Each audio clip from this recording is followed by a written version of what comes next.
Dan kemudian kalau isu radikalisme dikaitkan dengan orang-orang yang punya tampang good looking gitu kan. Ya apakah Rasulullah adalah seorang yang radikal Oh, gitu iya, kan iya, ya. iya.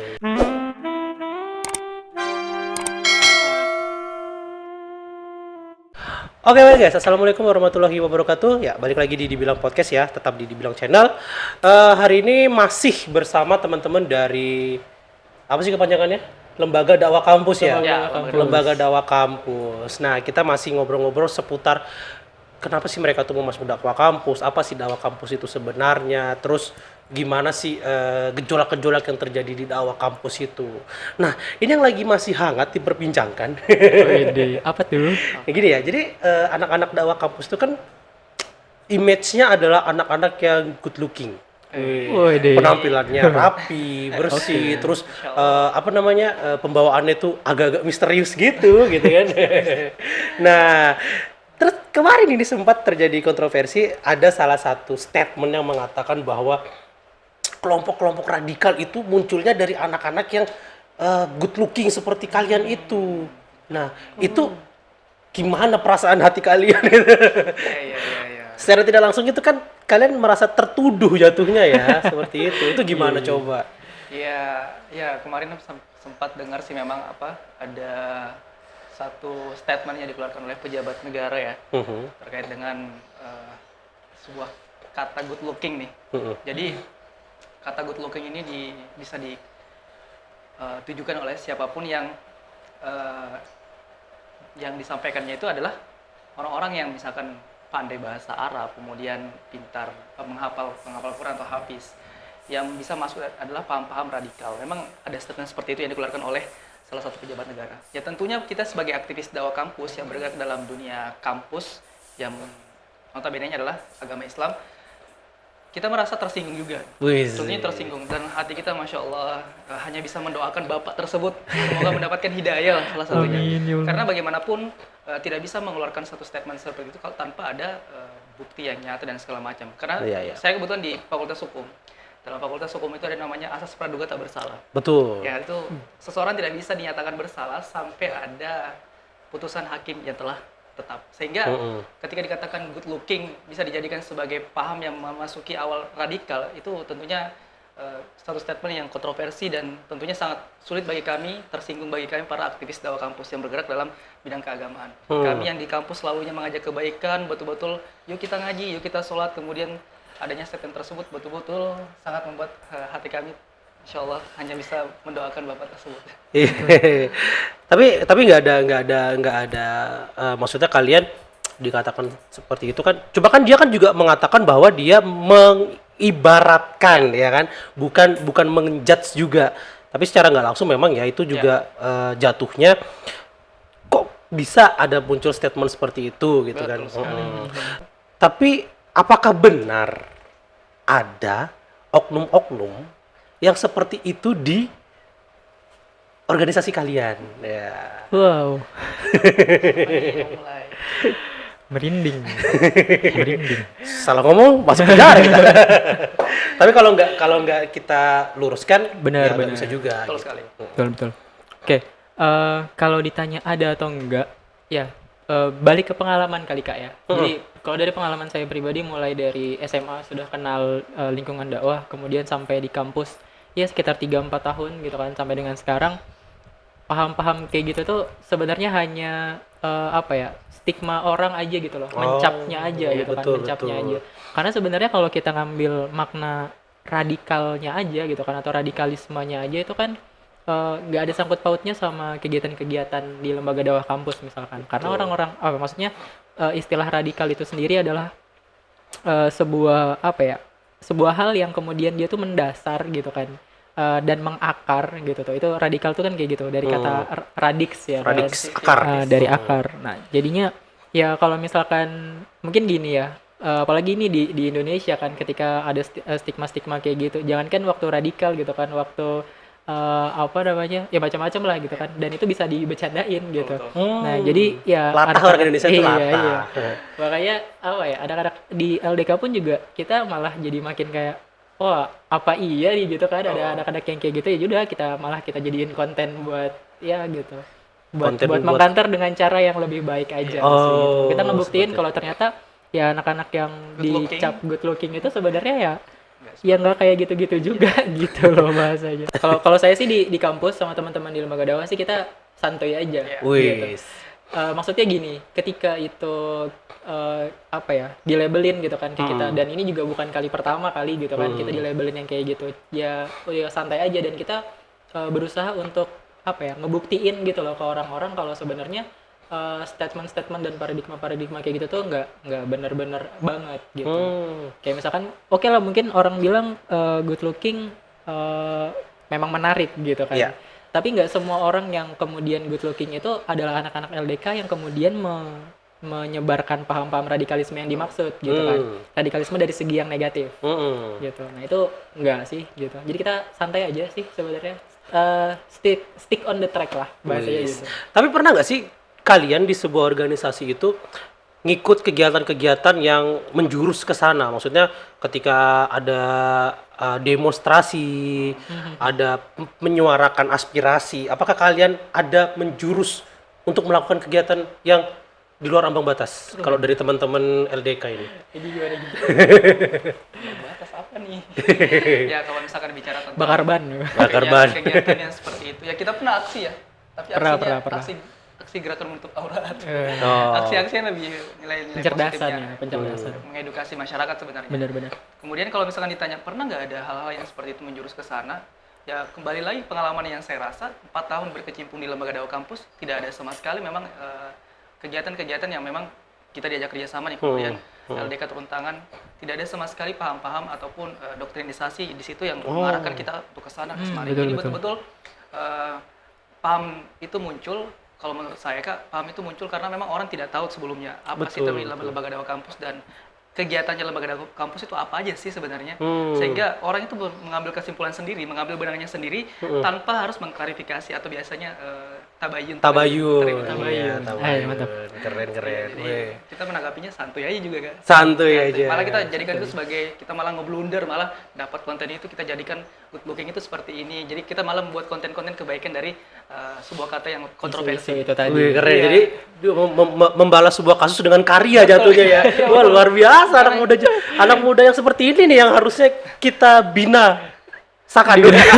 Bukan. Jadi kita bina, memang kita harus perbanyak anak-anak yang seperti kalian ini Iya, betul. Amin, gitu. amin, amin. Karena memang kalian tuh sebagai mahasiswa, sebagai agent of change. Waduh. Ini lagi yang aku sebut ya, agent of change, karena dari dulu aku diajarin bahwa mahasiswa itu adalah agent of Agent of change. change, Nah, betul. kalian sebagai agen-agen perubahan kebaikan, penular-penular kebaikan, influencer lah kata orang zaman sekarang kebaikan, teruskan.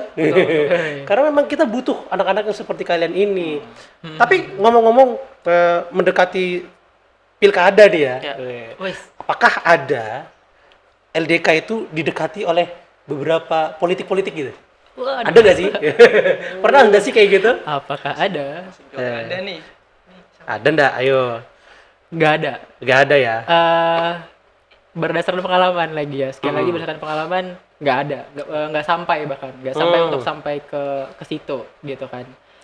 Ya tadi kalau misalkan anak-anak LDK itu, kalaupun memang misalkan kita pengen memperluas apa namanya, ranah Relasi. dakwahnya atau memperluas relasinya, ya paling mainnya sama anak-anak di komunitas gitu kan, kerjasama seperti itu aja. Oh gitu. Kalau sampai untuk mensupport ke sana, paling ke individu kali ya. Kalau secara kelembagaan nggak kayak gitu. Oknum berarti ya. Iya.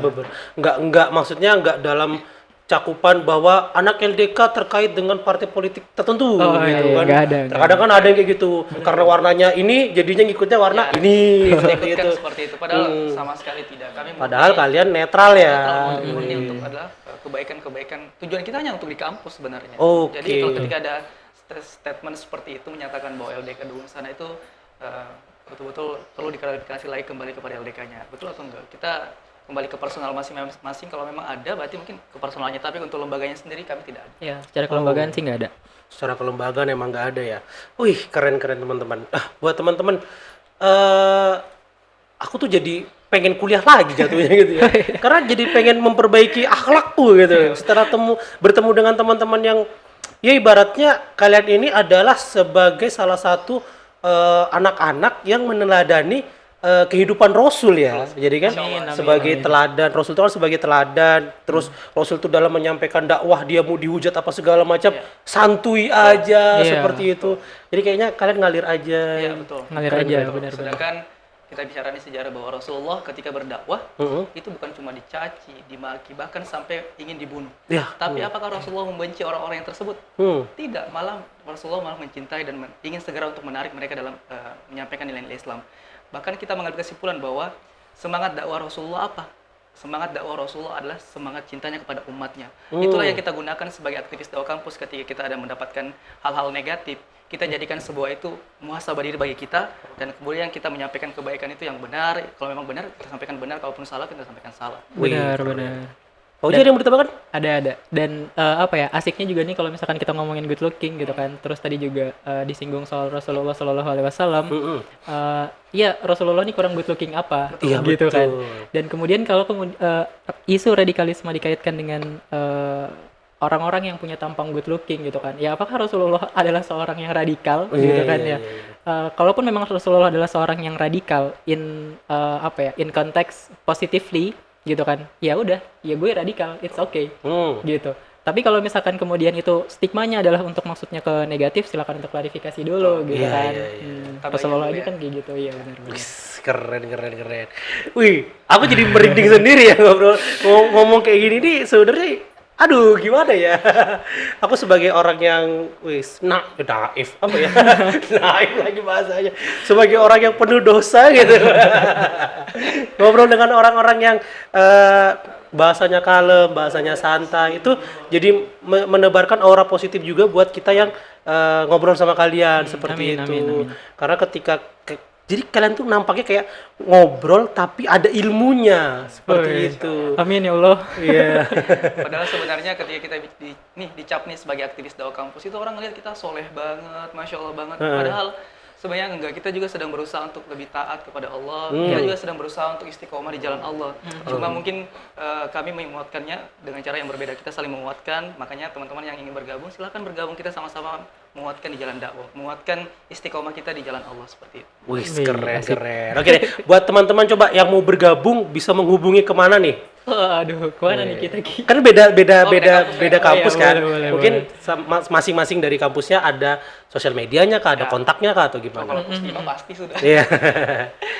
Dari siapa duluan? Gide. Oh iya. Dari Gi, ayo. Oke, teman-teman semua, kebetulan saya sudah selesai di lembaga dakwah kampus, sudah di kepengurusan selanjutnya menjalankan, tapi saya tetap masih ingin rasanya untuk berkecimpung di dakwah kampus karena memang rasanya tuh nyaman banget. Saya mengibaratkan bahwa saya ini anak rantau. Ketika saya masuk di lingkungan dakwah kampus, saya merasa lingkungan ini adalah keluarga kedua saya di situ. Wih, keren. Karena saya Betul. betul-betul merasakan kehangatan keluarga ukuahnya terasa banget di situ. Mantap. Jadi sehingga teman-teman ketika memang ingin belajar lebih baik ataupun ingin mencari ilmu dan segala macam, insya Allah salah satunya adalah wadahnya adalah UKM Cinta Islam atau unit kegiatan mahasiswa Cinta Islam di Universitas Balikpapan.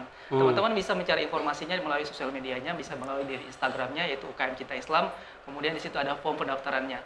Kalau memang tidak ingin menjadi seorang pengurus, bisa mengikuti kegiatan-kegiatan kajian umumnya, kegiatan untuk proses belajar Al-Qur'annya, banyak banget untuk proses perbaikan di UKM Cinta Islam, sehingga saya rasa teman-teman yang akan bergabung tidak akan rugi, insya Allah pasti mendapatkan manfaat yang lebih banyak. Amin. Itu terbuka untuk umum kah ya? Terbuka untuk umum, kalau misalnya untuk kajian-kajian dan kegiatan-kegiatan yang sifatnya umum. Tapi kalau untuk misalkan untuk mahasiswa ya juga sifatnya umum, siapapun mahasiswa Uniba boleh untuk mendaftar. Boleh untuk datang. Oh, kalau dari Kak Fauji yang dari Samarinda nih. Oke, kalau di Samarinda, kalau untuk lembaga dakwah kampus ada namanya Pusdima Unmul ya kalau di Samarinda. Karena kebetulan saya dari Unmul ya.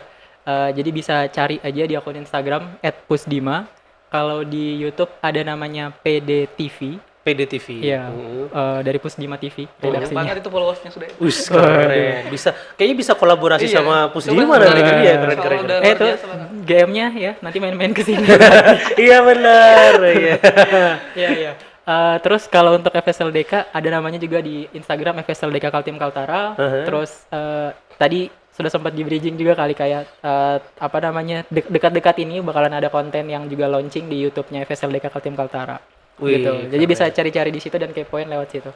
Dan Oke. kalau pengen tahu seputar lembaga dakwah kampus apa aja sebenarnya yang ada di Kaltim Kaltara, siapa tahu mungkin ada di kampusnya teman-teman juga gitu kan yang lagi ngedengerin podcast ataupun juga YouTube ini, bisa lihat juga tuh di Instagram FSLDK Kaltim Kaltara atau main ke websitenya FSLDK kaltimkaltara.org. Wih, Waduh. sudah ada websitenya, keren.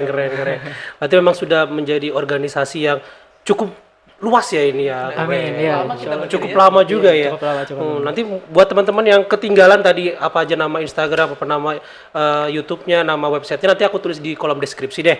Nanti kalau untuk yang di Spotify-nya aku tulis di kolom deskripsinya juga. Susah banget sih aku ngomongnya.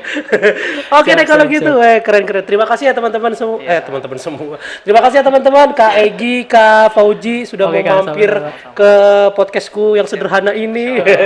Tapi ini keren, beneran keren. Tempatnya setnya bagus Enak banget ya. Iya. Justru Masya Allah kami mengucapkan banyak terima kasih. Semoga podcastnya kakak itu terus berkembang dan terus bermanfaat lah salah satunya. Amin, Dan, iya.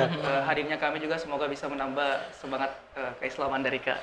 Amin. Dan para Insya tim-timnya Allah. juga. Ya, amin. Iya. Amin, Oke, ya Allah. terima kasih Kak Egi, Kak Fauji. Ya buat teman-teman juga yang mendengarkan dan juga menonton podcast hari ini. Memang ya, hidup ini tuh kalau kita selalu mencari kebaikan itu, kita akan selalu dilindungi sama Tuhan. Ya. Kita akan selalu dijalankan ke tempat-tempat yang baik seperti itu. Ketika kita juga mendatangi tempat-tempat keburukan, itu keburukan-keburukan juga bakalan datang ke kehidupan kita. Jadi itu tergantung pilihan kalian. Ada 2 jalan sekarang ini, jalan kebaikan dan jalan keburukan seperti itu. Betul. Jadi kalian tinggal pilih yang mana, mau dapat dunia aja atau dunia dan akhiratnya seperti Asik. itu. Siap. Ya, terima kasih buat teman-teman yang sudah mendengarkan. Kalau kalian suka dengan obrolan kita hari ini, klik aja tombol like di bawah. Kalau kalian nggak suka, ada tombol dislike. Biasanya tombol dislike itu orang-orang yang skeptis lah seperti itu. Di like ya, thumbs up. Ya, Di-share, jangan lupa di-share. juga di-share kalau ini bermanfaat. Tulis komen di bawah kalau memang ada argumen-argumen kalian yang ingin kita bahas juga. Kemudian juga jangan lupa di subscribe dan jangan lupa juga di follow di Spotify di Spotify podcastnya ya, dibilang podcast. Oke, terima kasih buat Kak Egi, Kak Fauji. Oke, sama-sama, Sampai Kak. kita ketemu lagi di konten-konten berikutnya. Siapa tahu kita punya ada konten-konten yang menarik lagi, kita bisa Boleh, kolaborasi bareng lagi. Boleh. Intinya kita selalu menebarkan kebaikan nih Siap. seperti itu ya. Siap. Oke, terima kasih teman-teman. Akhirul kalam. Assalamualaikum warahmatullahi wabarakatuh. Bye bye. Assalamualaikum warahmatullahi wabarakatuh. Insya Allah.